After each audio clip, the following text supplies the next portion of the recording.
Señor presidente, señorías, la intervención del señor Martín Tobal tiene dos características metodológicas que quisiera subrayar para desbrozar mejor lo que él acaba de decir en su turno de posición en contra. La primera es que el discurso, señor Martín Tobal, me ha recordado el discurso de Marco Antonio en la obra Julio César de Shakespeare. Un discurso que, para comenzar, comienza lentamente a hacer recaer la sospecha de intenciones aviesas sobre el portavoz de Izquierda Unida, Iniciativa per Catalunya. Y en segundo lugar, y llamo la atención sobre tal extremo, es que en el texto de nuestra enmienda, un tanto descompensada, hay una mayor parte de la misma a hablar del tema central, que es la convocatoria de un referéndum, y después unas consideraciones acerca de los contenidos del Tratado de la Unión Europea de Maastricht. La intervención del señor Martín Tobal ha sido justamente a la inversa. Ha hablado de los contenidos del Tratado de la Unión Europea y muy poco sobre el referéndum.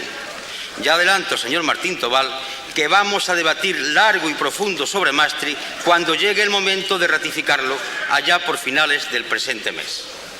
Por tanto, vamos a seguir el propio método del señor Martín Tobal.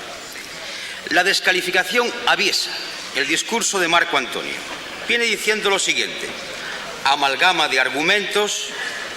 Hay en el fondo de la intervención del señor Anguita, dice, una valoración negativa del tratado. Por tanto, hay una actitud antieuropea. Primer sofisma. El que se esté o no se esté de acuerdo con el tratado no implica que se esté o no se esté de acuerdo con la construcción europea. ¿Qué es esa reducción de que el Tratado de Maastricht significa el único camino posible para la construcción europea? Por eso dije en mi primera intervención que aquí hablábamos del Tratado de Maastricht y de unas enmiendas, pero hacer el reduccionismo de que Maastricht significa construcción europea y, por tanto, si usted no está de acuerdo con Maastricht no es europeo, constituye una descalificación que rigurosamente no se tiene en pie. Eso sí, introduce elementos de sospecha. Pero sigue además, cuando habla del referéndum, lanza otra vez de manera subrepticia y subliminal el mensaje. Es que estos señores que piden un referéndum es porque en el fondo no consideran que el Parlamento esté legitimado para tomar tal decisión. ¿Y quién ha dicho que no?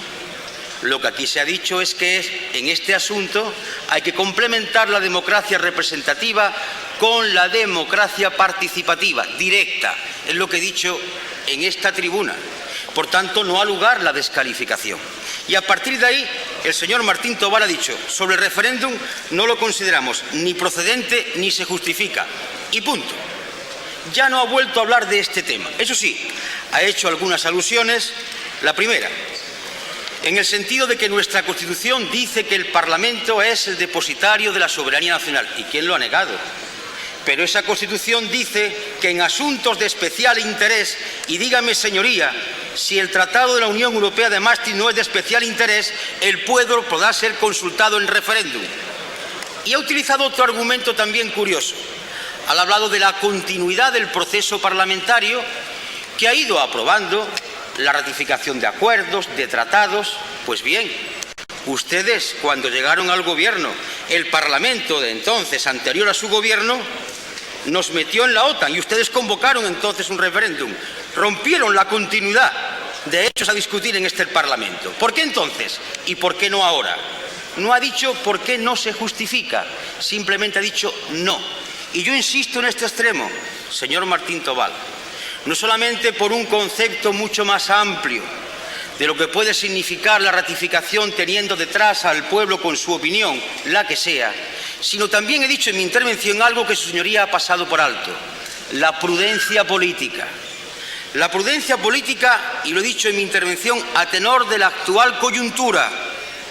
Y he dicho, como consecuencia del fracaso de la política económica del Gobierno, ¿serán imputables a Maastricht de aquí a unos meses? ¿Será Maastricht la percha de todas las críticas del fracaso de su política económica? porque el camino ustedes ya lo han venido cogiendo. El extranjero, el exterior, las inversiones extranjeros. Cuando se ratifique Maastricht, si no hay un debate y una participación, estamos viendo ya en nuestro grupo que Maastricht será el causante de nuestras desgracias. Por eso dije, la prudencia política aconseja a estas Cortes Generales que se debata el asunto con la ciudadanía europea. Dice el señor Martín Tobal que para qué se va a convocar un referéndum, se puede hacer una campaña explicativa. ¿Qué son las campañas explicativas? Yo no he visto ninguna, nada más que una serie de programas que desde luego me recuerdan el Rosario en Familia del padre Peyton. No hay debate, no hay intercambio de pareceres. Nosotros hemos propuesto un plan concreto para que los medios de comunicación de titularidad pública y privada conozcan la opinión de todos nosotros, de los sindicatos, de los colectivos, de asociaciones varias, y que nuestro pueblo se entere, se informe con un lenguaje claro y sencillo, porque lo más difícil se puede explicar de manera clara y sencilla, y a fin de cuentas, después que el pueblo se pronuncie. Pero simplemente ha dicho, se va a dar una información. No, hay que dar una información contrastada, porque democracia significa, señoría, transformar un pequeño círculo de conocedores en un gran círculo de conocedores. El saber que nosotros podamos tener como parlamentarios hay que llevarlo fuera a la calle con un lenguaje sencillo, porque en definitiva representamos al pueblo y ahí hay que llevarle la información que conseguimos en otros foros y en estos debates. Y a partir de ahí, el señor Martín Tobal también habla de deslegitimación del Parlamento. ¿Y quién lo ha dicho? Lo que pasa es que este Parlamento, que a través de la Comisión Mixta Congreso-Senado ha recabado opiniones de personalidades de la cultura, de la economía, de la ciencia jurídica, este Parlamento no conoce la opinión directa, y he dicho directa, del pueblo español. Y la opinión directa del pueblo español se hace en las urnas, en un referéndum, no de otra manera, señor Martín Tobal.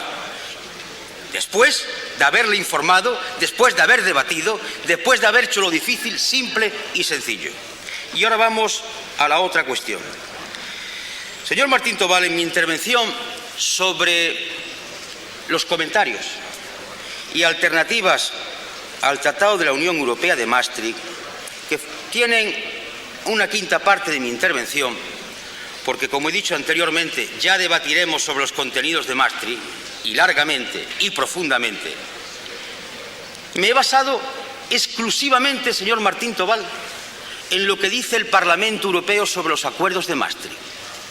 Es más, he rebajado incluso la crítica, porque como el debate no era Maastricht sino las enmiendas, el Parlamento Europeo es mucho más crítico con Maastricht que las palabras que yo he dejado en esta intervención. Mucho más. Es verdad que al final recomienda que se ratifique por los parlamentos, pero el problema del establecimiento de una serie de críticas y la consecuencia hacia el voto también lo discutiremos en su momento oportuno, por qué se deriva y ese salto cómo se hace. Pero ha habido tímidos avances, se han reconocido. Sin embargo, señor Martín Tobal, la función de un Parlamento es la iniciativa legislativa. ¿Tiene el Parlamento Europeo iniciativa legislativa, sí o no? Conteste a esto. La función de un Parlamento es de control y, por tanto, de control con toda su plenitud del control, no de una parte del control. Este Parlamento ejerce el control sobre el Gobierno. Este Parlamento tiene la iniciativa legislativa. Este Parlamento, que es depositario de la soberanía nacional, ejerce en su plenitud esas funciones. ¿Puede contestarme, señor Martín Tobal, si el Parlamento Europeo, depositario de la soberanía de los pueblos europeos, ejerce en su plenitud las funciones de tal Parlamento, sí o no? ¿Las ejerce en plenitud, sí o no? Conteste a esto, porque esto podrá clarificar esa cuestión. En previsión de una respuesta sí, en mi intervención ya clarifiqué todo lo que había sobre el proceso constituyente, que era complejo, y hacíamos intervenir a 5 sujetos o a 5 agentes. Pero, en definitiva, el problema que aquí se plantea sobre el déficit democrático, expresión que se ha acuñado en toda Europa y que significa el papel menos importante que se le dota a ese Parlamento Europeo. Sobre el tema de la UEO, señor Martín Tobal, no nos engañemos. La UE está inscrita en las estructuras y bajo la dependencia de la OTAN. Esto no es nuevo. Y, por tanto, lo que aquí se ha dicho es que la OTAN Y la UEO fundamentalmente no tiene ningún control por parte del Parlamento Europeo. No lo tiene. ¿Qué tipo de función de control, de fiscalización, de toma de decisiones por parte del soberano europeo se puede hacer sobre una organización militar que no depende, que no tiene el control de ese Parlamento Europeo? ¿Está o no está así? Contésteme después en su réplica.